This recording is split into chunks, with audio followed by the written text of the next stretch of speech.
Bonjour à tous, je m'appelle Laurie Elias et je suis médecin de rééducation en pédiatrie.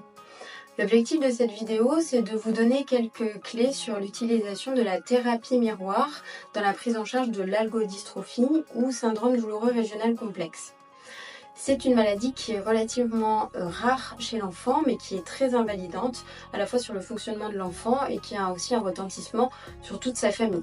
Si c'est quelque chose que vous ne connaissez pas bien, je vous invite à regarder la vidéo de l'équipe Enfando du CHU de Toulouse qui explique très bien ce que c'est que l'algodystrophie chez l'enfant et comment globalement on le prend en charge. Et si c'est quelque chose que vous connaissez, vous savez qu'une grande partie de la prise en charge repose sur les techniques de rééducation. Parmi les techniques de rééducation, on peut faire de la thérapie miroir.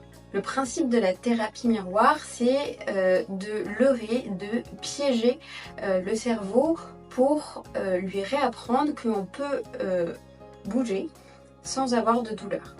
Pour ça, on se repose sur le principe des afférences visuelles, donc les informations que je vois, finalement elles vont moduler les émotions et les perceptions que je vais avoir dans mon corps. Je vous donne un exemple. Si je regarde quelqu'un qui se coince très fort les doigts dans une porte et qui hurle, je vais ressentir des émotions négatives et je vais peut-être même ressentir de la douleur indirectement. Je vais dire j'ai mal pour lui parce que cette information visuelle, elle active les systèmes sensoriels de la douleur.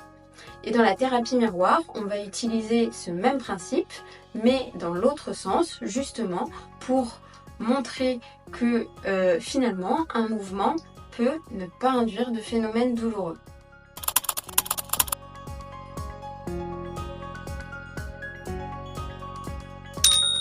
On peut faire une installation rapide et simple sur une table avec un miroir et un rideau pour cacher le membre malade que l'on met dessous. Pendant tous les exercices, il faut être dans un environnement calme et éclairé. Regardez tout le long des exercices dans le miroir.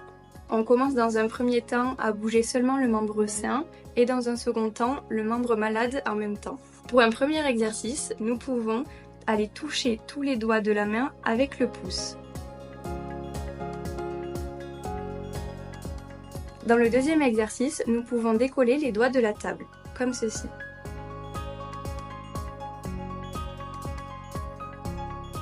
Pour le troisième exercice, nous pouvons utiliser des objets du quotidien comme une petite balle que nous mettons dans le creux de la main et nous allons l'amener avec nos doigts tout en haut et redescendre, et ceci plusieurs fois. Pour le quatrième exercice, nous allons mettre la main en forme de griffe et venir tendre les doigts, comme ceci, face au miroir.